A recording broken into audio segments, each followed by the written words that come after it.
Coucou tout le monde, j'espère que vous allez bien. Aujourd'hui, on se retrouve pour un nouvel épisode de podcast. Ça fait très longtemps que vous n'avez pas entendu ma sublime voix. Aujourd'hui, on est sur un temps très automnal. J'ai l'impression que demain, on va fêter Halloween. Pourtant, on n'est pas le 31 octobre, mais on est le 31 juillet. Mais bon, sous une belle pluie, qu'est-ce qu'on a envie de faire ? On a envie de chiller. Et aujourd'hui, cet épisode, ce sera un peu du repos. Déjà, parce que c'est un peu la reprise des podcasts. Je sais pas où je veux aller. Je sais pas quel thème j'ai envie d'aborder. J'ai juste envie de parler. Et c'est vrai que j'ai jamais fait d'introduction sur ce que c'était que finalement le Sarah's Talk. En vérité, j'ai jamais expliqué réellement qu'est-ce que c'était que ce podcast. Je suis arrivée directement avec un thème, je suis rentrée dans le vif du sujet, tête baissée, comme je suis, mais j'ai pas pris le temps d'expliquer. Qu'est-ce que j'ai envie de faire ? Qu'est-ce que j'ai envie de dire ? Qu'est-ce que j'ai envie que mes mots racontent ? Tout simplement, j'ai envie que ce podcast soit une discussion. Une discussion entre vous et moi, et une discussion entre moi et d'autres invités. Par exemple, avec l'épisode avec Naya sur l'amour. Est-ce que j'ai envie que ce soit prise de tête ? Non. Mais est-ce que j'ai envie de vous partager un peu mon savoir et de vous aider ? Oui. Mais ça ne veut pas dire que j'ai envie d'être psychologue. Pour cet épisode aujourd'hui, j'ai juste envie de vous tenir au jus, on va dire, de ma vie. J'en ai bien le droit. Donc pour cet épisode, ça va être une petite quotidienne. Et je crois que ça va être une petite tradition, dans le sens où peut-être que chaque mois, j'arriverai avec un épisode de podcast, comme ça. Hop, je vous raconte un peu ma vie, pour peut-être me remettre les pendules à l'heure, pour voir si j'avance bien dans ma vie, si je peux encore vous aider avec d'autres sujets, si en plus je peux vous rapporter de mon podcast. Moi, par pitié, toutes mes copines, venez faire un épisode avec moi. Tout ce que je vous demande. Et on commence ? Déjà, comment ça va ? Je vous pose la question avant de moi y répondre. Comment vous allez ? Comment vous vous sentez ? Comment vous portez-vous ? En fait, ça fait déjà 1 mois de vacances qui est passé. Ça passe extrêmement vite. Qu'est-ce que vous avez fait là pendant ce mois ? Et qu'est-ce que vous avez envie de faire pour le prochain mois ? Avant cette rentrée ? Moi déjà, ça va. Franchement, ça va. Je suis pas non plus max de fun, max de joie. Mais ça va. Je suis chill. C'est pas le ça va qu'on donne de manière à ce qu'on nous laisse tranquille ou le ça va par politesse. C'est vraiment ça va. Je suis en paix avec moi-même. J'ai pas d'embrouille.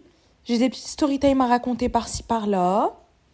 Je fais de très bonnes activités. Encore hier, j'ai fait un café céramique. J'ai fait un café aquarelle. Je me suis remise à faire des activités manuelles. J'ai fêté mon anniversaire. Exceptionnel. Je passe du temps avec moi-même. Je fais un peu de shopping. Je vais voir mes copines. Je passe des petites après-midi chill avec elles. Je fais des sorties au musée. Je prends des photos. Et je sais que je suis bien parce qu'honnêtement, j'ai pas besoin de vacances. C'est très bizarre dit comme ça. Mais quand je dis que j'ai pas besoin de vacances, c'est dans le sens j'ai pas besoin de partir. Il y a une période où j'avais vraiment un besoin d'évasion. J'avais besoin de toujours sortir, de toujours partir. Plus loin de ma maison j'étais, mieux je me portais. Donc j'avais toujours un besoin d'aller en vacances. L'année dernière, j'avais très envie d'aller en vacances. Pas pour fuir ma réalité ou autre, mais pour me déconnecter. Là, j'ai pas besoin de me déconnecter. J'ai pas besoin d'échapper à ma réalité. Parce que finalement, je la chéris. Je chéris ma vie, je vis pleinement, en pleine conscience. D'ailleurs, la conscience, ça va être un de mes prochains épisodes de podcast. Mais ça va ? Franchement, ça va. Là même, Ça me dérangerait peut-être d'aller en vacances dans le sens où je suis trop bien dans mon chez-moi. Et moi, là, je suis trop bien dans mon chez-moi. Et c'est grave un sentiment que je souhaite à tout le monde d'être bien chez soi parce que c'est très compliqué. J'ai refait ma chambre. Ça, c'était bien avant les vacances. Mais en gros, on a repeint mes murs. De base, moi, j'ai un mur qui est violet pastel lilas. PTDR. On l'a peint en blanc. Pour les gens qui me connaissent depuis, je suis la dame Indie Kid. C'est-à-dire, j'étais l'enfant Indie Kid. Je suis l'enfant à couleurs. Je kiffe encore les couleurs. C'est pas possible pour moi de mettre un mur blanc. Donc, j'ai acheté des étagères rouges. J'en ai acheté une bois que j'ai littéralement repeint en rose framboise. J'ai collé plein de photos sur mon mur. J'ai collé plein de dessins sur mon mur. J'ai mis tous mes livres. J'ai mis un petit bordel. Et finalement, ma chambre me représente. Et du coup, je suis trop bien. J'ai pas envie de la quitter. Je suis vraiment en mode, je suis chez moi. Je veux rester dans mon petit havre de paix. C'est en toute liberté, en plus que j'affirme être bien chez moi. C'est très compliqué de se sentir bien et surtout d'affirmer cette idée et de ne pas porter un masque. Souvent, il y a beaucoup de personnes qui vont te dire « ça va, non, je suis bien et tout », mais ils ont ce pincement au cœur, ils ont un bouclier dans leur cœur pour pas qu'on perçoive leur malheur. Et moi je trouve ça très compliqué d'oser dire que tu vas bien, parce que souvent c'est perçu comme soit un mensonge, soit tu veux trop te la péter, alors que non. Être en paix, c'est un luxe. Être heureux, on doit tous se le souhaiter. Et pas juste par politesse, encore une fois, juste parce que on le mérite. On mérite tous de goûter au bonheur finalement. Ça va, voilà, je vous ai fait ma petite introduction, ça va, je vais bien.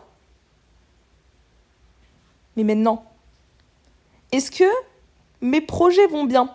Est-ce que ma vie va bien ? Dans le sens où je sais où je veux aller. Honnêtement, moi je fonctionne à l'envers déjà. Vous voyez, les gens ils font des résolutions début janvier. Pas du tout. Je les ai prises le 29 juin.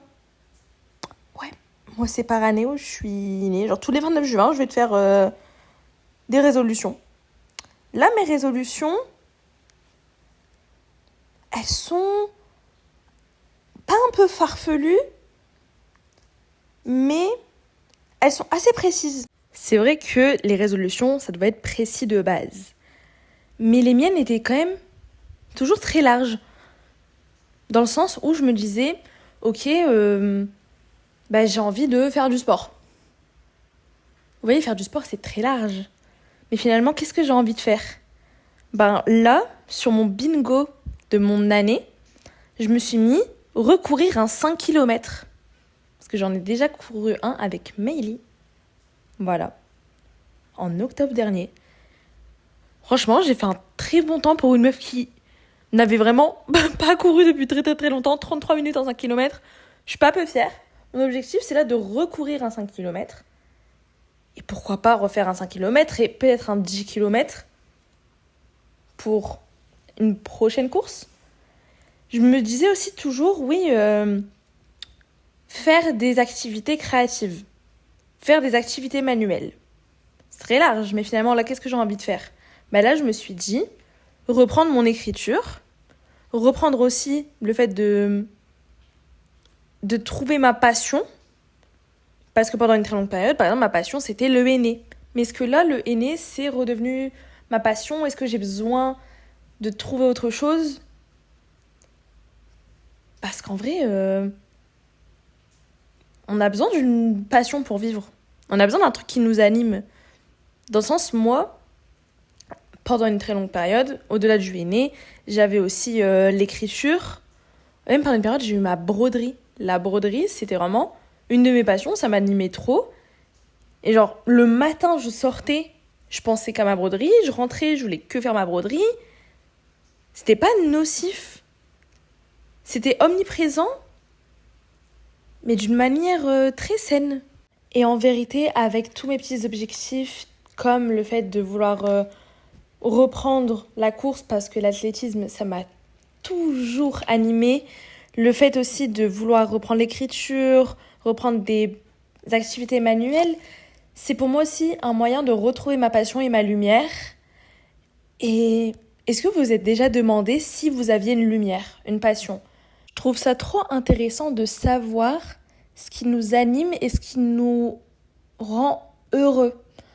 Dans le sens où on pense souvent que oui, être heureux, c'est être entouré, mais est-ce que c'est une passion d'être toujours entouré? Au bout d'un moment, tu satures, au bout d'un moment, ta batterie sociable, elle s'épuise. Et ça, c'est le cas. T'as beau être extraverti ou introverti. D'ailleurs, la différence entre les extravertis et les introvertis, c'est que les introvertis, ils ont besoin de recharger leur batterie tout seuls. Les extravertis ont besoin de recharger leur batterie avec des gens. Moi, souvent, on me dit que je suis extravertie. C'est faux. Je suis sociable. Par contre, je suis introvertie. J'ai toujours besoin d'avoir un moment où je suis toute seule. Et ça peut m'arriver entourée de gens.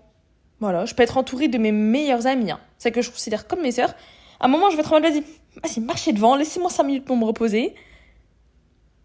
Et du coup, je sais que je suis introvertie. Mais bref, ça c'est encore un autre sujet, le fait d'être introverti et extraverti. Mais du coup, c'est pour vous dire que être entouré, être avec ses amis, c'est bien, c'est une passion. Si tu veux sortir tous les soirs, c'est trop bien. Mais est-ce que ça t'anime réellement ou est-ce que c'est juste un petit plaisir? Et pour être, moi, à la recherche de ma lumière, je me suis donné comme objectif de faire des choses dont j'avais envie. Ça peut passer par aller voir un coucher de soleil, dans le sens où, ok, est-ce que ma lumière, finalement, c'est pas d'être reconnectée avec la nature, reconnectée avec un astre que j'admire énormément? Est-ce que c'est aller m'éclater avec ma petite sœur au parc aquatique ou à la piscine? Est-ce que c'est faire des activités manuelles comme des bracelets brésiliens ou tester de nouvelles choses comme avec le café céramique? Pour me demander quelle était ma lumière et comment j'allais le retrouver, je me suis fait une summer bucket list. Dedans, je me suis mis plusieurs objectifs. Voilà, il y a des choses très simples comme aller voir un feu d'artifice ou passer une journée solo. Ou il y a même des objectifs, on va dire, un peu plus grands dans le sens où je voulais aller à Paris, aller dans des musées, voir la maison Claude Monet. Et on peut se dire, ok, mais ma grande, c'est pas une lumière d'aller voir la maison Claude Monet. Enfin, c'est bien. Moi, dans mon objectif, le fait d'aller voir la maison Claude Monet, c'est de me rapprocher de l'art. Et est-ce que finalement l'art, c'est ma lumière ou c'était ma lumière? Très grande différence. Léna Situation, à un moment, elle expliquait ça très bien dans une de ses très anciennes vidéos. On est quand même sur il y a 5 ans. Oui, c'était en 2020, donc il y a 5 ans. Et dans sa vidéo, elle faisait ses objectifs. Et elle disait comme quoi, elle, sa lumière, et ce qui la rendait vivante, c'était les vidéos. Et c'était pas les vidéos du style juste filmer et après l'envoyer à un monteur. C'était les vidéos et de passer par toutes les étapes. Son métier, bien avant que ce le soit, c'est surtout sa lumière. C'est ce qui l'anime, c'est ce dont elle est... C'est ce dont pourquoi elle est connue, c'est ce dont pourquoi elle est forte. Et à ce moment-là, je me suis quand même posé la question, je me suis dit, ok, mais moi, c'est quoi ma lumière? Et du coup, je vous la pose, vous, c'est quoi votre lumière? Sinon, ma vie, voilà. J'ai mes petites organisations, j'ai ma petite summer bucket list. J'essaye aussi d'être un peu plus ouverte à mon avenir. Quand j'étais petite, c'était simple. Je voulais être avocate dans le droit des femmes. J'ai toujours été fan de maquillage aussi, donc je me disais, mais c'est trop bien, je pourrais grave être avocate et maquilleuse à temps partiel. MDR ma biche, c'est un peu plus compliqué. Je me disais que je veux voyager partout dans le monde et que je veux voyager aux États-Unis. Mon rêve, c'est d'aller à Los Angeles pour des raisons un peu politiques et pour mes valeurs. Je sais pas si un jour j'irai aux États-Unis avec du recul. Peut-être un stop. Parce que quand même, c'est grave un endroit où je vais y aller. Quand j'étais petite, c'était simple. C'était clair, net, concis. Et en grandissant, tu vois que derrière la porte, il n'y a pas qu'une petite lumière. Il y a des petites zones d'ombre, c'est un peu caché. Tu dois un peu découvrir et aïe, tu te rends compte que ouais, avocat dans le droit des femmes, tu t'imagines la pléthore tout le temps, mais c'est pas vrai, il n'y a que l'administratif et je suis pas faite pour rester derrière un bureau. Mais là, c'est bien. L'école, j'ai toujours aimé. Ah merde, une petite zone d'ombre encore. Il y a des profs qui sont chiants et il y a des passages de ta vie qui sont un peu plus compliqués. Donc tu te détaches un peu de l'école et tu te rends compte que t'as plus cette même passion parce que l'éducation n'est pas très bien mise en place. Si je peux me permettre une petite critique au gouvernement. Enfin bref, tu découvres ces zones d'ombre et tu te sens un peu,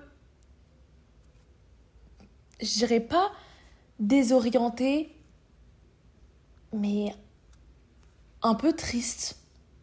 Franchement, moi, ça m'a rendu triste. Le fait que mes rêves de petite fille soient trop compliqués à atteindre. Pourtant, c'est simple, hein. Dans ma tête, c'est simple. Je suis avocate. Là, je suis avocate le jour et maquilleuse la nuit. Mais non, va te faire ça, vas-y. Je t'attends, parce que c'est trop compliqué. Enfin, déjà, avoir des avocates, excusez-moi, mais le temps qu'il faut pour les écoles, ah oui. Aussi les écoles, je me disais, mais oui. Moi, mon rêve, c'est de faire un échange universitaire. Moi, j'aimerais trop partir, par exemple, au Canada. Ok, va débourser l'argent pour aller au Canada, Sarah. Voilà. Et quand tu te rends compte et que t'es en face de problèmes comme ça, peu à peu, tu perds de ton innocence et tu remets en doute ton existence. Est-ce que finalement je suis vraiment faite pour ça ? Parce que si, une de mes lumières, pour moi, c'est ma parole.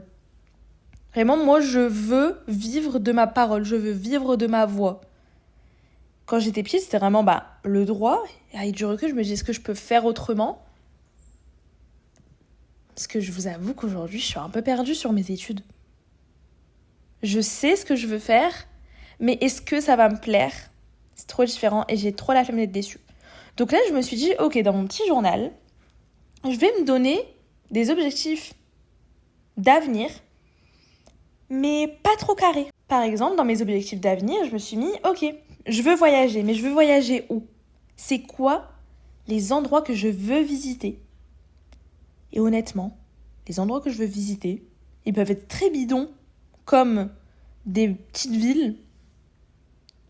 Voilà, mon rêve, c'est d'aller à Séville en Espagne, de faire un petit tour, de regarder la beauté de l'architecture sous le soleil, d'aller voir le musée des tulipes à Amsterdam, mais aussi, j'aimerais trop visiter les plus belles mosquées du monde, comme la mosquée Putra en Malaisie, ou comme la mosquée Bleue en Turquie, ou comme Nasir el-Mulk en Iran. Il y en a plein. Moi, je veux trop y aller. Si j'ai envie de trop y aller, autant que je le pose sur du papier. Parce que pour moi, plus je pose des mots sur du papier, plus je pose mes idées sur du papier, c'est un pas vers la manifestation et un pas vers la réalisation. Et du coup, j'essaie de me donner un peu l'envie d'écrire sur mon avenir. Parce qu'en vérité, j'ai pas peur de mon avenir, j'ai peur d'être déçue. J'ai trop peur d'être déçue. La peur d'échouer, ça m'atteint pas. Ça ne m'atteint pas. Oula, je vais prendre des cours d'orthophoniste aussi. Dans un futur proche. Mais vraiment, ça ne m'atteint pas. La peur d'échouer, ça ne m'atteint pas. J'ai beau tomber, je sais que je vais me relever. Je sais, je me connais. Je sais que je vais me relever. Et je dois me relever, c'est ça. Je sais et je dois me relever.